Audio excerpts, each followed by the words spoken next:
adia ba ko a eya ama me nigi wo Nana Asante ho ne se one Nana Asante obi a obu ade ye pa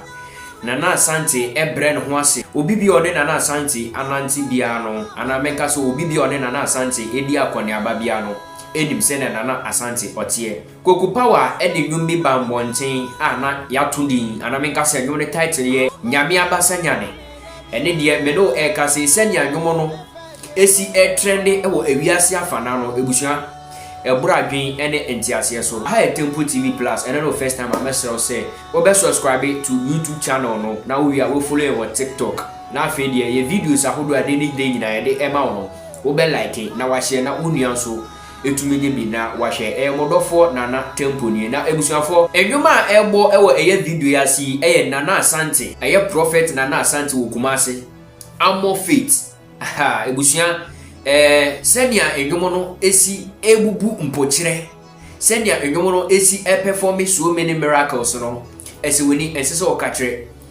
Nana Asante obi a obre no ho ase ye pa senia medi nkan ekan ya no woni Nana Asante anante pen a wonim senia otie na nyame abasa nyane Koku Power edeba mbonten a me no ekase na abaye trending sound ewo Ghana ha nyina including wiase afana no te kase hwan ene compose enwomo na anase hwan ene enwomo na Nana Asante prophet Nana Asante ene obi a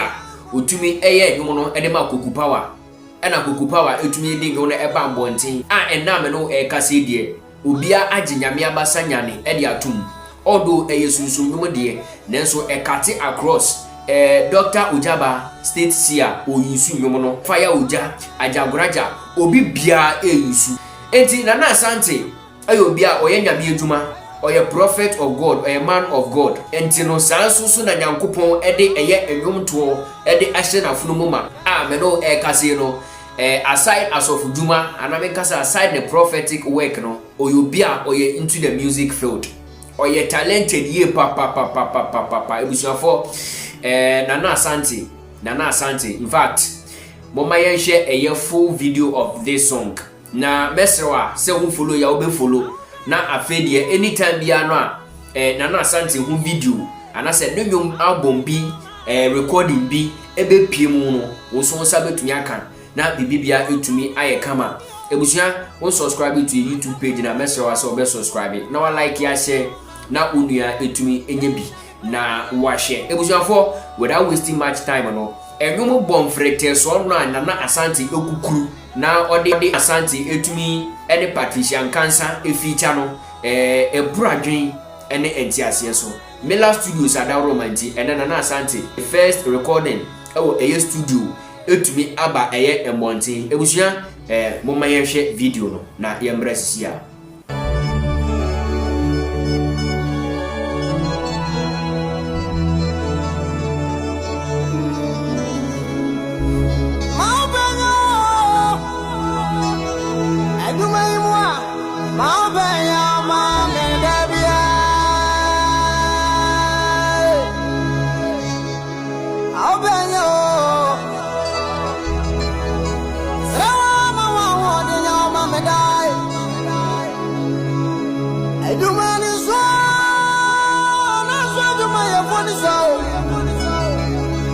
Mami adwene ni mudiana nyansa mami nya waduma no every sadia me ye biano samamba ni mudiana aje ma wale tumenya waduma no edawo medawo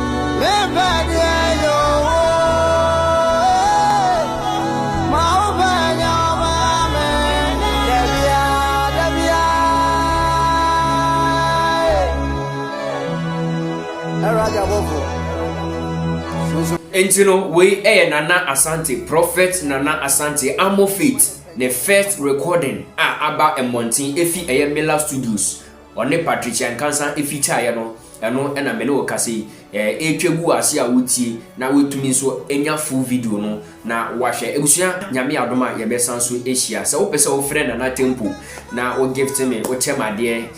juma media e wo social media so no eye ofe eye ode na eka wa nka wo be support me number 0597877226 0597877226 obetumi afrɛ me anytime any day bia na tempo me responding to wo call na afi achede soronko bia nso a efiri wakoma ma opese wode eboa me na wode support me e wo mdwuma mu no me so maka se ewurade nyankopon onhyira wo medamo ase nyame adoma ye besan ehia makramo